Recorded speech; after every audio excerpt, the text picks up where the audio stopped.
What is going on, everybody? Happy Wednesday. I'm BobbyFi with my man Eric Sheets-Haber. Forgive the internet issues today.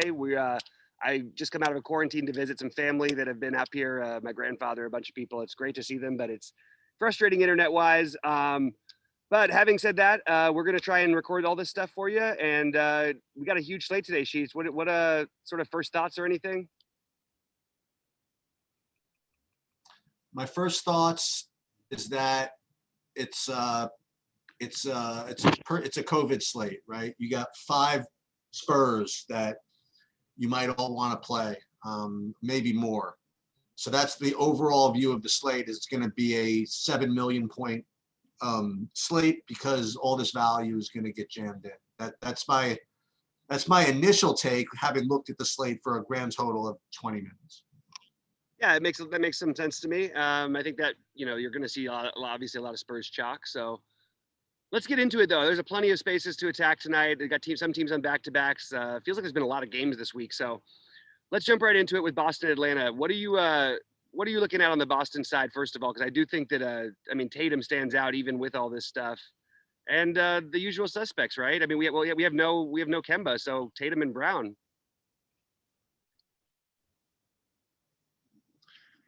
This is my favorite spots on the slate, actually. I don't know. I'm not in ownership yet, but my initial whole thing, I'm presuming, by the way, that Collins is probably going to be out.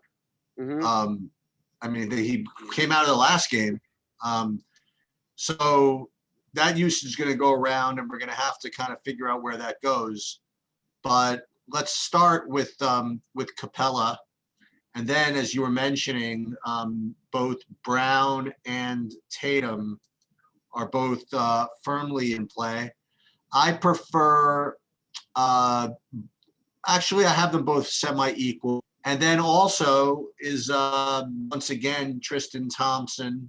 He could be in play also.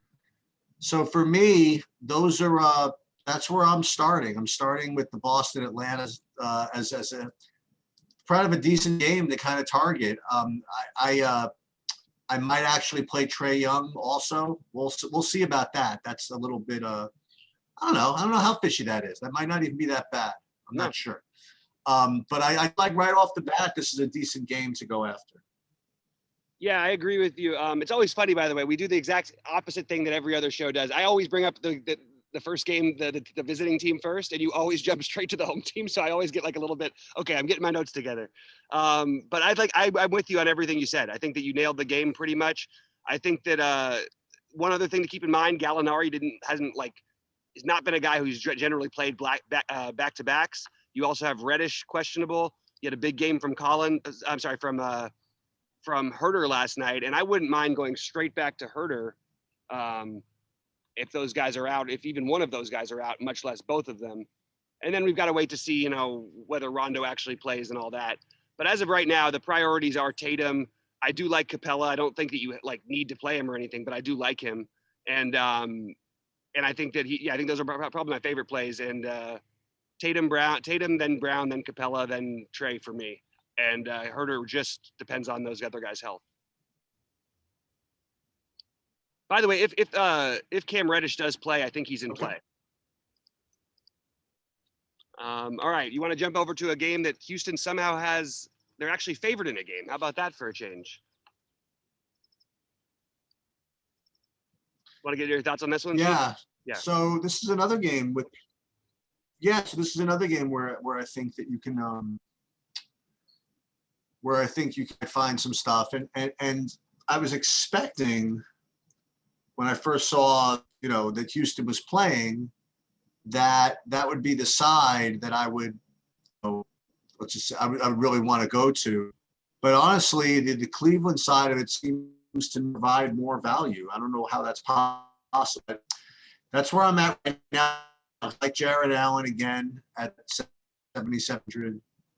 I like pseudo center. I like JaVale McGee at 3,400. I like the two guards. I like Sexton and I like Garland. what's his name, by the way, made fun. I had like 15% of him last night, the Windler, actually. He was pretty, he wasn't bad. He had 28 fantasy points yesterday. Who did you play? In Dylan Windler. Oh, you played Windler. Yeah. Yeah, I mean, one of a bunch of guys who was, Yeah, and he had a very nice. Yeah, I personally think that if you play JaVale McGee on this slate. Well, he was 5 for 5. Sorry, go ahead. Sorry, frustrating internet. Go ahead, Sheets. What I'm going to do is I'll finish and then I'll say you can go. Make it nice and easy. So I like McGee, and then I do like the guards. I like Sexton, and also like Garland. On the Houston side, my initial look only led me to John Wall, but I just feel as though I need to do a little more digging, because unless Houston like got a whole bunch of guys for everybody's like really priced up somehow. They are. Looking at this, maybe that's what happened, and maybe all these guys are so priced up that you can't play them. I'm not sure. But I guess they released Cousins officially. Yeah. Gordon, questionable, he might play. So this game seems like a mess. That's my initial take. Go ahead, Bobby. Yeah, I think playing McGee on a slate like this is pretty bad. I just don't understand how playing a guy 15 minutes. Like I felt like he was really thin when I played him last night on a small slate. We have a bigger slate with a million options and other weird value. I just can't see any way in the world I could ever possibly play JaVale McGee. He hasn't played anywhere near 20 minutes, I don't think, in forever. So if I was going to play JaVale McGee, I would much rather play Justin Patton than JaVale McGee. At least there's an upside for minutes there. His one game, he played more minutes than JaVale's played all season and put up far higher than JaVale's average. So Justin Patton by far over JaVale McGee. And then, I mean, honestly, they're the same thing. You can play PJ Tucker for the minutes, but I'm not going to do that. I think Oladipo's questionable tonight, and Gordon's questionable. So I don't really want to talk about Houston right now because I don't think we're going to have any idea of what's going to happen with them. And I am less interested in the Cleveland side of things than you, but I do like Jared Allen. And it's on you. Yeah, you answered my question about why none of the Houston guys are popping. I was unaware that Oladipo might come back. And that pretty much changes most everything. Mm-hmm. So okay, you want to? So I'll just go ahead. I'll just move on to Golden State, Indiana. So on the Golden State side now, back to back as most games are, and this is they are traveling from New York to Indiana.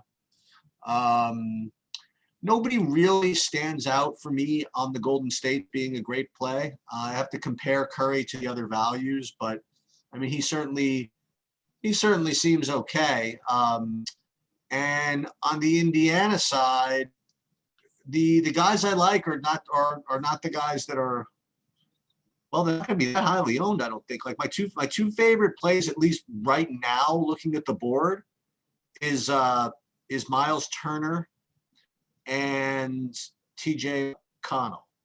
Mm-hmm. So I guess the price of 10 Sabonis just doesn't quite get him that same category for me. So for me, those are my two favorites on the game is McConnell and Turner, and not a hell of a lot from from Golden State. What do you think? Yeah, no interest in McConnell for me. I will play Brogdon. I definitely am considering Brogdon heavily, like just always perpetually underowned. And I think that there's still so much extra usage for him.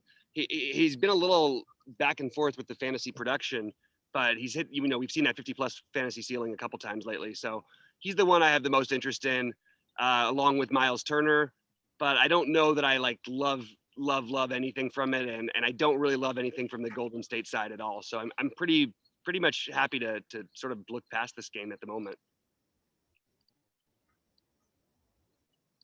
Minnesota, Chicago thoughts, Sheets? Okay, so I'm going to move on. Yep. Yeah, so I'm going to move along. Minnesota, Chicago. We did nicely. I think we did nicely, not nicely, with the cat play last night at like 0% ownership. It quite make me money, but overall, but he definitely came out he had a real game, as did his counterpart on the other side. We were kind of thinking about today on the Minnesota side. At least right now, my top values are, and maybe Beasley at 6,500, although it's not really standing out as a smash player or anything like that. Edwards, I think, continues to have upside.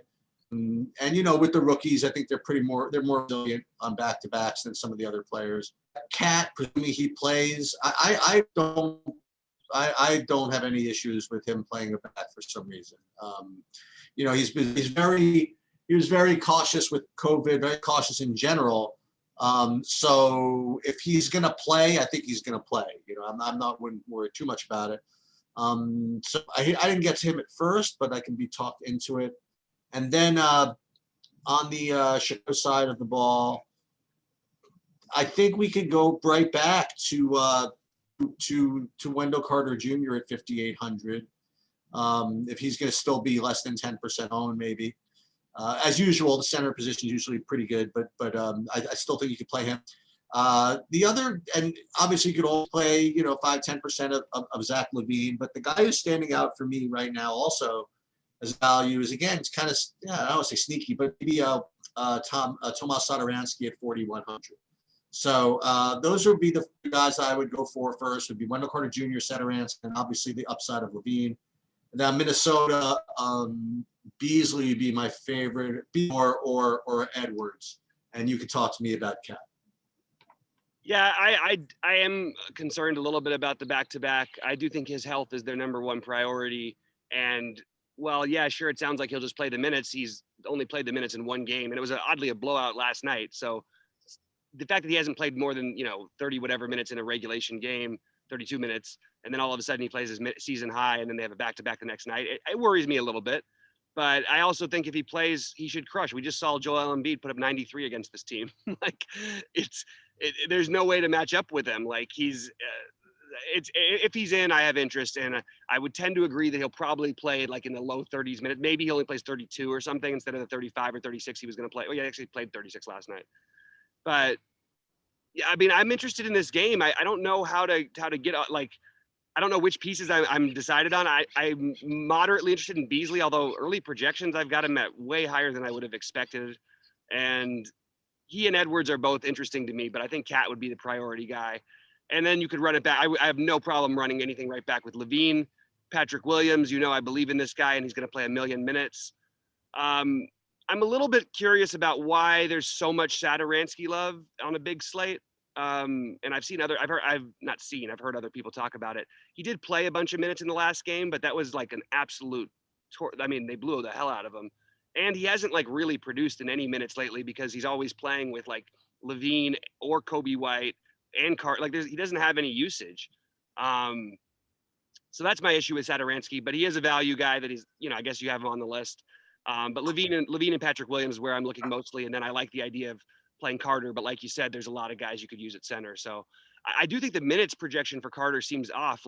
He was playing up by 20 some odd in the fourth quarter the other night, which it reminded me of certain young guys. They just want them to get their 31 minutes, no matter what the score is. I guess he ended up playing 29 in that game, but he could have been out of the game and played 24 minutes the other night. He didn't need to play this 29 minutes. That game was way over.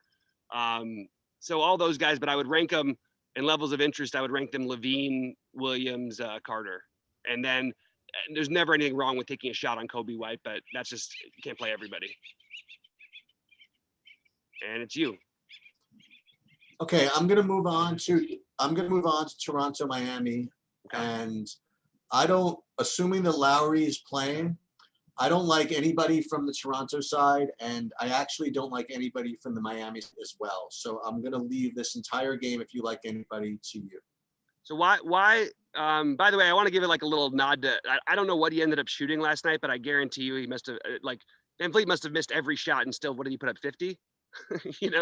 At least on FanDuel it was 50. And nobody played VanVleet, just like we said. He was a perfect play yesterday. Anybody who wants to question that one is just wrong. It was an awesome play, and the same will be true every single game that Kyle Lowry is out, in my opinion. What did he end up with last night, VanVleet? I'm trying to find. Yeah, he was 4 for 14 from the floor. That was the problem. but he almost had the triple double. The usage is going to be through the roof. I don't know for sure if Kyle Lowry is going to play or not. I don't know why we would just assume he's going to play. He hasn't been playing. I haven't heard anything of him probable. I have him questionable. So if he does play, I have mild interest in Lowry. That's pretty much it. If he doesn't play, I'm going right back to Van Fleet, even at a high price. I think the production is really there. Maybe Bembry gets enough minutes again. But I probably am mostly just leaning with Van Vliet. And then on the Miami side, I kind of wanted to play Butler, but I don't know that it's the right thing to do. I think I'm probably just going to stay off of it on this slate. One other thing to note for Toronto, you might get more Baines minutes again because of the bigs, especially Bam in Miami. So you could end up seeing Bane be another value, and he was good last night as a value play. So that's one thing to consider.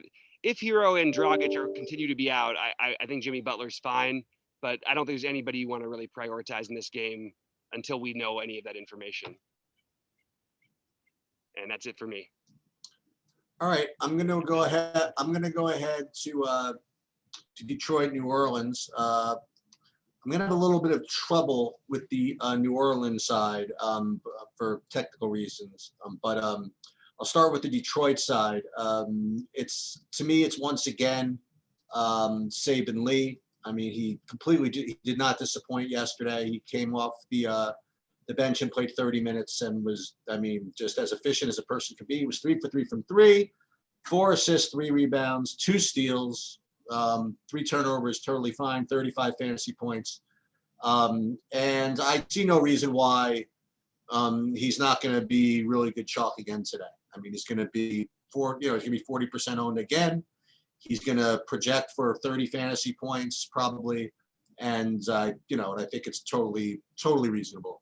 I did play some Dennis Smith Jr. yesterday. He definitely did better. He definitely did okay. I don't think I'm going to go there. I think I'm going to just play him lead from the Detroit side and probably eat that chalk. New Orleans, as I mentioned, I'm just having kind of issues with my projection runs and stuff like that. So I kind of have to be instinctive about New Orleans. So I'm just going to just eyeball this and say that at first glance, nobody looks particularly cheap. Well, Ingram is 8,100. Is that fair? I don't think I would play Zion at 8,800 unless I had a good reason to. I guess if Steven Adams is out somehow, I see questionable that Hernan Gomez is a good play. The other guy I would want to look into to see if he's been getting a lot of minutes recently. But Kira Lewis is 3,200. No, he hasn't really gotten. I had visions of him getting more minutes. I guess that was an illusion. So for me, it'd be just probably Saban Lee from Detroit and yeah. So look, at Ellington being back is an issue. Like that changes things a little bit if he's back, and I have him projected to play tonight. It doesn't make Saban Lee the automatic slam dunk that he would have been, and he still probably is close enough. He's 3,800. He's probably going to get enough minutes. I don't see him as being that much. But I don't buy these minutes projections entirely. I know that he got the run last night, but again, you had none of the wings. I don't know. I'm tempted to go right back to DSJ personally. I love the matchup. I feel like all these guys could thrive here, but definitely Saban Lee is the priority. I just don't know that I'm like going to lock him in. And Saban Lee, they're all great plays. It's a great matchup for all these guys. I mean, even Plumlee stands out as being an okay play, but I'm probably not going to go there. I'm going to just go back to do what I did last night. I'll play Josh Jackson. I'll play Dennis Smith Jr. I'll play Saban Lee. And I think that's probably going to end up being it for me. Although I don't mind if someone wants to play Jeremy Grant in there at all. I think that's fine in this matchup. If you think Detroit keeps this game close, you could really get some business going. Josh Hart trended all the way in the right direction. Love it. Actually think he's probably my favorite play on this side. And I think they should just start giving this guy all the minutes he can handle. He makes them so much better. They're just so much better with him than they are with Bledsoe. I don't think I'm going to get to Lonzo, but I think he's fine. I think everybody else is fine over here. I just don't there's no way anybody can match up with Zion, but he's 8,800. It's a big slate. And I think, if Steven Adams doesn't play, I don't see any reason why not to play Hernan Gomez. So we have to wait to see on that one too. You ready, Sheets? Okay, I'm gonna go ahead to, yeah, I got you. I'm gonna go ahead to the chalk of the slate, and that's gonna be the San Antonio game because they have no players. If and this presumes that Aldridge is playing, like he's questionable. But even with Aldridge playing, I mean, this is pretty brutal. So I'm just going to list the guys that are going to all pop really, really strong values. They're all going to be really, really lucky.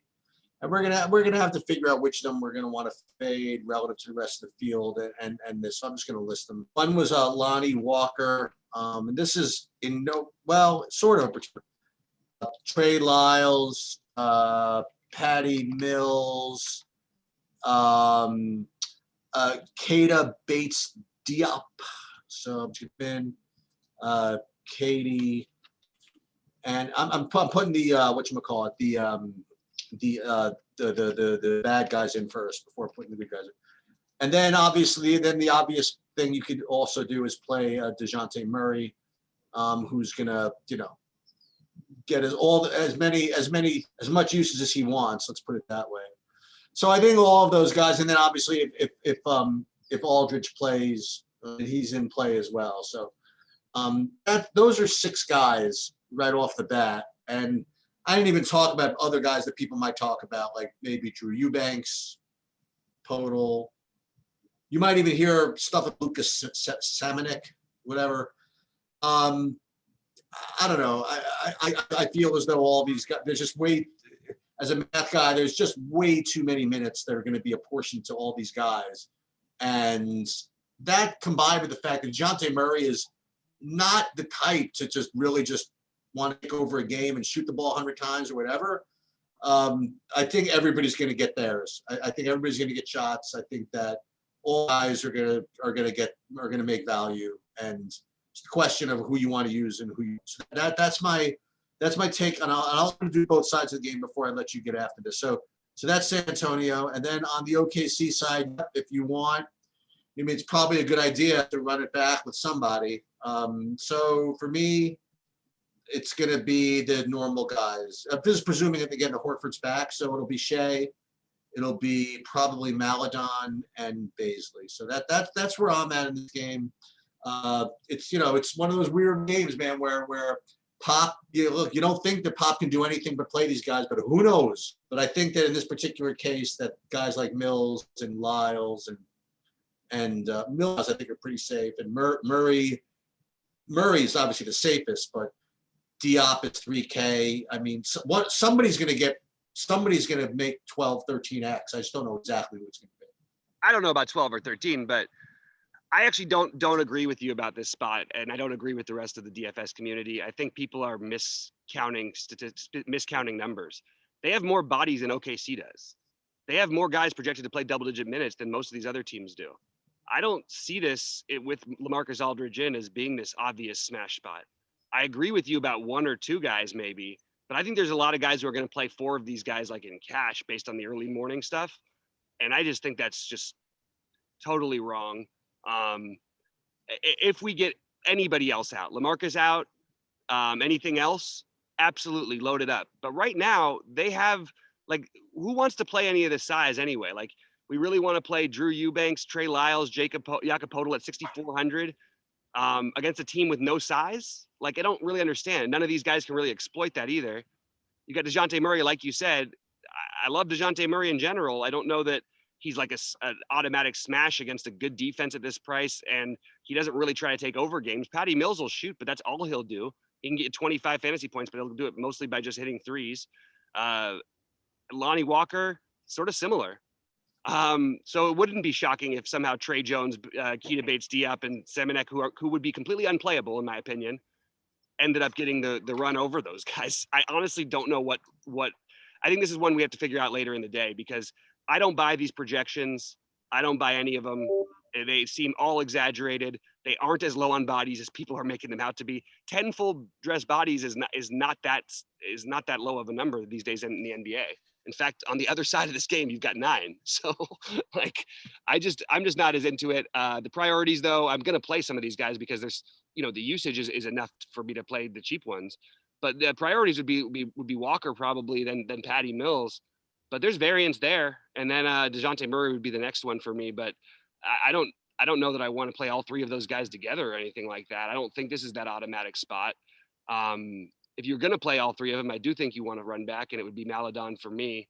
And wouldn't even mind, anybody else, actually, to be honest with you, Horford or Shea or Baisley. All of those guys make sense to me, and Dort for that matter. I mean, these guys have a tighter rotation, less bodies, and we know we got guys who are going to play 30 plus minutes, whereas we're going to bet on guys like Patty Mills and Lonnie Walker, who never play 30 minutes, playing over 30 minutes. And they actually have other players they could play. And we've seen Pop spread out minutes so much. So that's my first thought, is that might be a way I'm getting a little different today. Want to push Okay, back? I'm going to move on then to Charlotte. That's it. Oh, we'll want to get through. I just want to get through. Yeah. So we'll go Charlotte and Phoenix. Presuming everybody is in on, and the reason why, by the way, I'm doing this way again. I mean, we could debate this all now, but a lot of this stuff is it's up in the air. Going to depend on injuries and stuff, and it's up in the air. And I just want to, before Bobby's internet kind of completely goes, I just want to get through as much raw stuff as possible. And again, just to show you that two different outlooks don't necessarily make one wrong and one right. It's just this is, and again, neither of us have talked about this before, and it's interesting to see where everybody stands. So let me just go right ahead to Charlotte Phoenix. Presuming everybody again is in from Charlotte. When I say everybody, I'm still assuming that Devontae Graham is out. If Devontae Graham is in, then it's even worse. Then I really want to play nobody. But even with Devontae Graham, I think they priced up these guys out of my zone, especially in this matchup. The only guy that kind of even sniffs at playable for me with respect to value is Gordon Hayward at 6,900. And on the Phoenix side, I think that these guys are priced pretty efficiently.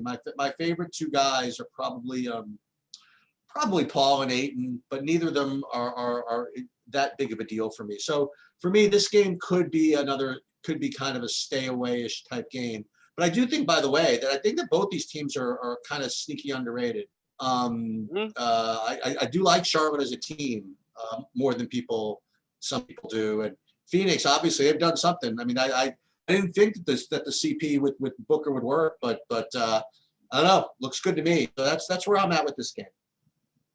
Yeah, it's funny. We actually are on a little bit more of a different page today on some things. I actually think Phoenix has underachieved so far, and they're better than this. And I actually thought that CP would work great with Booker, but I actually don't feel as impressed with them as of late as much as I did early in the season. Although they did just coming off a monster victory. It's kind of a weird game. I agree with you though about both teams being good. I actually think Charlotte is the sneaky on the upside team. I want pieces of Charlotte in the playoffs next year for sure. I don't know if it's this year. It's kind of hard to play them though. I agree. I do like Gordon Hayward. I don't like the matchup, but he's 6,900. That has to account for something, and definitely should have the usage. And I don't think we're going to see Graham tonight as of right now. But if that changes, that would make me take me off of him probably even as well. There's an outside chance, if you want to play a bunch of lineups, Mikal Bridges is a really good long shot tournament play, in my opinion, as would be Cody Zeller. I don't think you're going to do it in small slates, but I think that on big slates that actually make some sense. I'm sorry, on big, huge fields tournaments. I do like DeAndre Ayton. It's frustrating. I don't know what to say about this play exactly. The guy always just sort of gets you that barely there, if he gets you there at all. We all know there's massive upside. We all know this is a great matchup, but we've seen this story so many times, and I don't know, man. It's starting to worry me a little bit, whether we should just give up on him in terms of in the immediate, because Chris Paul is just ball dominant, and then Devin Booker's taking the shots, but that's that may not happen again in this game. This is the spot where he's actually got the biggest advantage on the court. The other thing to keep an eye out for, and maybe it doesn't really matter, but I thought it's really weird what they've been doing with the Crowder and Bridges thing. They win a game by 30 points, but then they when they start Crowder after starting Kaminsky, then they go back to starting Kaminsky again the next game. I just can't figure it out. So having said that, I like Crowder. I would rather him be starting and play 30 plus minutes. I don't know if I'm going to get my wish here. And Kaminsky, if he starts, is 3,800. So it's just a guy to consider. These are not, the most exciting things, but they are some interesting value that I'm okay with. The problem, what's mucked it up is Saric playing pretty well for them also. So he's sort of mucked up everything, and that's why we get no Cam Johnson anymore. They just got a lot of bodies. I have to say this just for my own sake. You do have the brothers Bridges in this game, both Mikhail and Miles. So whatever that does for you, if you want to play those two together in a 150 max, 100,000 person tournament, maybe they get a little bit extra. Maybe Bridges, maybe Mikhail takes a few extra threes. Maybe Miles attacks the basket a few more times. Maybe the coaches let them run a little longer. It's a thin thing, but it's just something I wanted to throw out. Okay, I'm gonna wrap this up with Lakers Utah. So this is my take on this situation. So I've seen a couple of I won't say narratives, but I've seen a couple of blurbs and a couple of interviews and a couple of whatever. And this is what I've seen. I've seen them grill LeBron James about load management, about whether he should be resting more, whether he can take the minutes. I've also seen narratives about how the Lakers are just kind of off. They're not really playing as well, especially with AD out. I've also seen stuff which is accurate about how great Utah is. They're 25-5 or whatever the hell they are. The Lakers, despite them being defending champions, are they're looking up at Utah right now, going to be playing Mr. James, given all of that. I don't know who's guarding him. They're going to have to put 7 guys on him, as far as I'm concerned, because I'm going to be playing him, and there's enough value where I could play him without worrying about it, and that's what I'm going to do. I don't know if I'm going to play anybody else in the Lakers. I don't really care. I don't know if I'm going to play anybody from Utah. Conley rates to be my favorite value, but I don't need to play him. I'm just going to make sure I have Mr. James in my lineups, I believe. Yeah, so my issue with playing LeBron here is that, look, even lately, it's not like he's like it feels not ceiling-ish, but like overtime against the Wizards and he gets to 60. This is the price we pay for Giannis and now we don't have those guys in the slate, like Giannis and Luka guys, but it just feels kind of weird. I want to point out a couple guys that I think are kind of interesting sneaky plays for the Lakers tonight. First of all, I expect them to shake things up a little bit. This is not working. They've played absolutely terrible without AD and Schroeder. They've been a below average team. And they've started to try and make some adjustments in the second half of some of these games. One thing they did in the last game, which I would expect to see more of in a game like this, is Marc Gasol getting more minutes. Marc Gasol played a season high minutes in 28 minutes the other night, was productive too. I actually think that that's not the worst play in the world if they're going to if they're going to need him, which they might. We might see that from him. We might see like 26 minutes or something, 27 minutes instead of the 20 that he's been sort of stuck at all year long. So he's one interesting way of getting there. KCP can shoot himself there even at 4,400. I can't bring myself to do the Wesley Matthews thing. The one guy who I am interested in, who's maybe a little bit off of most people's boards because he's sort of tough and sort of fits the mold of, hey, if we want to do something different, maybe we get this guy more involved. That's Markieff Morris. At 3.1, I am absolutely willing to take a shot on Markieff here. He got his his highest minutes in a long time, 21 minutes. He only put up 16 fantasy points, but 3,100 if he's going to play over 20 minutes. And I think there's room for that to expand if he plays well to maybe 24, 25. I think that's interesting. Probably staying away from Caruso. These guys, somebody else should have a game here. They don't have, it's almost impossible the way things have broken out where all the other production from LeBron has sort of been spread out. One of these nights, somebody's going to actually have most of the production going towards them. And Kuzma is just a little bit too pricey for me to feel great about it in a tough matchup. So I'm more interested in the other weird pieces to the Lakers than I am at LeBron right off the bat. But I do think that this is like, Lakers in a not a must win, but a LeBron's mind must win. Maybe this is the game that he does just completely go nuts. You know what I mean? And part of why I'm talking a lot about this is I like some pieces on the other side. I love Rudy Gobert. You're always going to hear me saying that. Their problem is playing close games. Obviously, this game should be a little closer than most, you'd think. Mike Conley, I really like at 6,100. I think it's a very fair price. And I think he's pissed off about missing the All-Star game. So they'll take that narrative as well. Royce O'Neal, guy who could play very well in this matchup along with Bogdanovich. They're both sort of, on the outside looking in for me, but they're definitely guys I'm considering. And then you've got the Jordan Clarkson revenge. And I just have to mention it. It's not, obviously he's not as strong a play, but no one's going to play Jordan Clarkson on this narrative. No one's going to do it.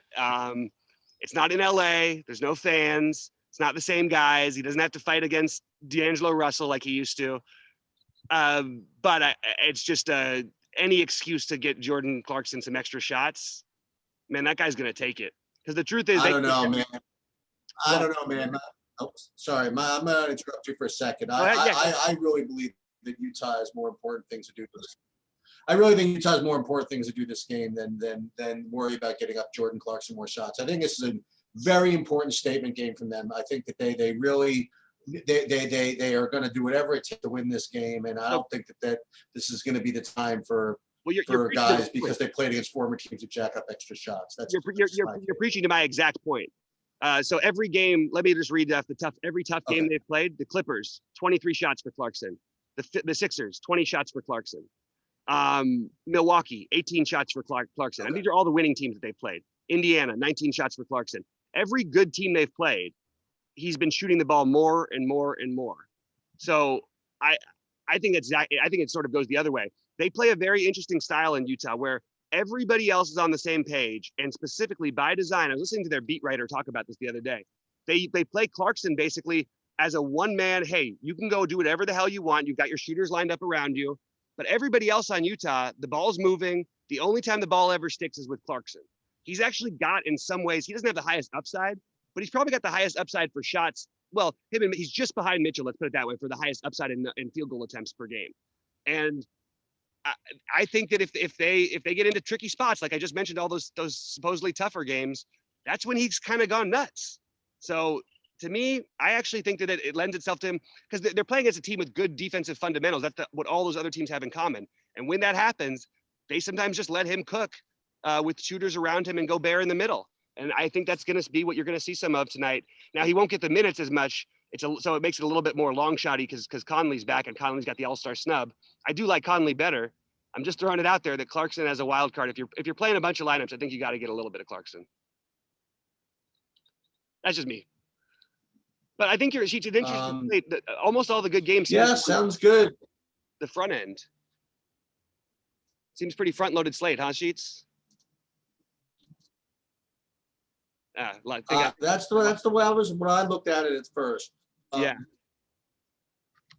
All right, so we're gonna call this. I think we did a nice job getting through the various technical issues. I think we got through as an initial preview pretty nicely. And what we'll do is we'll try to come back. I don't know if Bobby. Yeah, I should have a. You want to send me another one, and we could do golf. I should have a hardwire connection for tonight, and then I will try you. I'll send you a golf one right after this. So tonight I should be good. I should be able to. Sounds good. Good luck, guys. Good luck, everybody.